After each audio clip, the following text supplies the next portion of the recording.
The honourable member for Little Bow. Mr. Speaker, 2/3 of Albertans do not want this punitive, destructive carbon tax that's been levied on them. Examples of business costs skyrocketing have increased dramatically since its inception.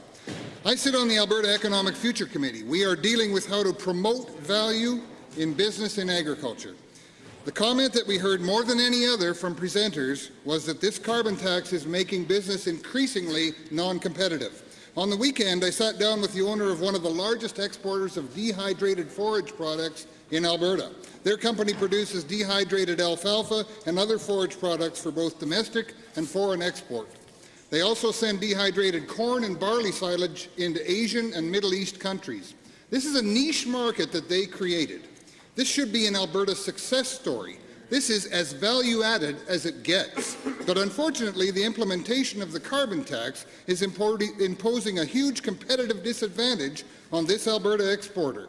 During the month of January alone, their natural gas bill increased by over $20,000 from the carbon tax. This cost cannot be passed on to consumers. Imagine $260,000 a year in increased tax. The carbon tax has also increased trucking rates into the plant by 8.3%. The annual cost of the carbon tax on this business is higher than the profit margin.